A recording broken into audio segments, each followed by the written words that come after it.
Asian Star Radio. I'm Sbba from the Asian Star Radio news team. The coronavirus pandemic and subsequent lockdowns have meant we have all felt the strain at some point. It's been an especially challenging time for young people and children. Some have really enjoyed being off from school, while others have really struggled with the pandemic, keeping them at home and away from friends. With nationwide and local restrictions being regularly reviewed, they have also had to deal with self-isolation or worries about getting and passing on the virus. And it's still uncertain what further changes they may face. This week is Children's Mental Health Week, running from the 1st to the 7th of Feb. Its aim is to shine a spotlight on the importance of children's and young people's mental health. Joining me in the studio is Rob Deeks, CEO of Slough-based youth charity Aik Saath, who work closely with the youth in the community from all faiths and backgrounds to promote community cohesion. Hello Rob, welcome. Hello, thank you for having me. What's out there for young people struggling with their mental health?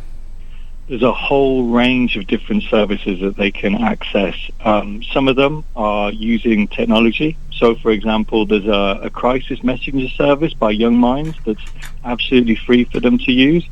There's also online counselling by an organisation called Kooth, so that young people, from the security of their own homes, they can log on and access counselling that way. There's a Little Blue Book of Sunshine, which is a book by our local NHS about different things that young people can do to improve their mental health.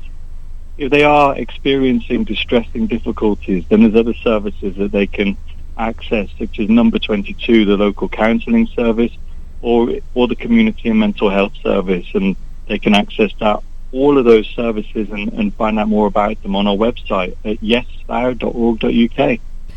What are your top 3 tips for maintaining good mental health?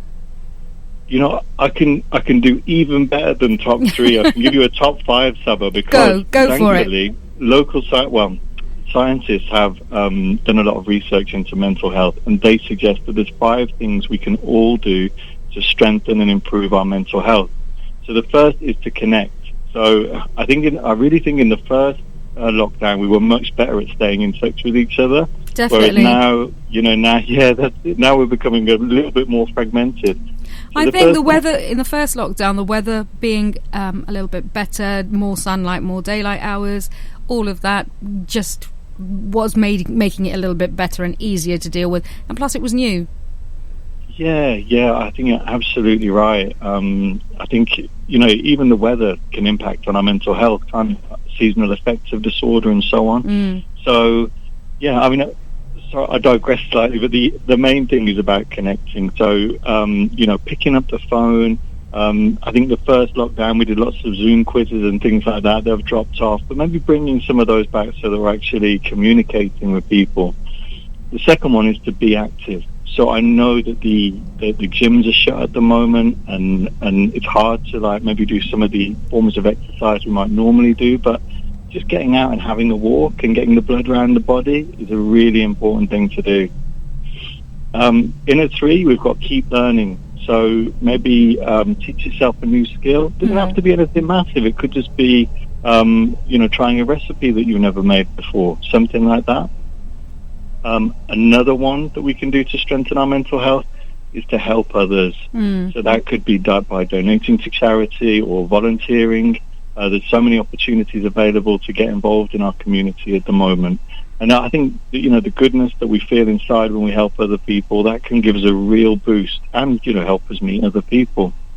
The final one is to take notice. And I guess that comes from kind of mindfulness, but I guess it's just like taking a moment to not worry about what happened yesterday or what's going to happen tomorrow or later on, but just to really live in the moment and enjoy something. So me and my colleagues, we had we were talking about some samosa that we had earlier, and we all feel much better after them. But we just really took the time to really focus on our eating, a really nice meal, and just being in the moment can make you feel so good.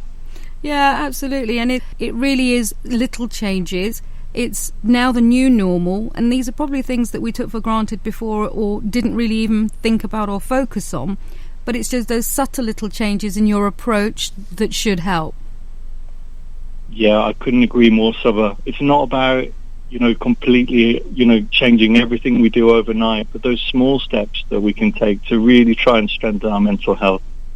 So what fun activities have you got available for young people during the Children's Mental Health Week? All kinds of our regular activities are going on as normal. So anyone wanting to find some activities for, a son, daughter, or family friend, if they just head over to yesslough.org.uk, they can find our full program. But to give you a taste, that we have things like our volunteer night on a Tuesday. You might think to yourself, well, how can young people volunteer in the pandemic? What can they possibly do? But for example, our young people, they've been baking for the NHS. So we all get together on Zoom, we follow a recipe, and then some of the older volunteers pick up the baked goods and we drop them off at Wexham Park Hospital for the staff down there. For our NHS heroes, absolutely wonderful. It's been such a heartwarming experience. Other activities they can do is online filmmaking, so learning the skills to be able to make films when all this is over. We have a group that specifically just for young women. We have a group for young carers, so they're young people who are looking after a relative with an illness, a disability, or medical condition. One thing that I have to promote to you is that we have a special session every week at the moment on a Thursday evening, which is all about poetry and spoken word. And actually, one of the things that we're hoping to do is to have a bit of a competition over the next couple of weeks over who can pen the best poem about mental health. The theme is all about a letter to my parents, because a lot of the young people talk about how one of the hardest things that they find is discussing mental health with an older person, such as a parent or carer. And unfortunately, even today, there's a lot of stigma around mental health, and we're really trying to take that back, because one of the things that we try and get across is that mental health is just like physical health. We've all got it, and sometimes it's better and sometimes it's worse. So, just trying to take away some of the stigma around it. Yeah, and you need to take care of yourself physically and mentally. I love the idea about the poetry. I mean, being able to express yourself through poetry may be just so easy for some people because they're not able to express themselves or their feelings in other ways, but being able to put it down into paper so that they can tell you, but they don't tell you directly. Does that make sense? You're absolutely right. I mean, there's something about putting it into an artistic form. Yeah. Sometimes using metaphors or other ways of conveying how you're feeling without having to necessarily say it in the plainest terms can really help people express how they feel. And also just getting it off your mind.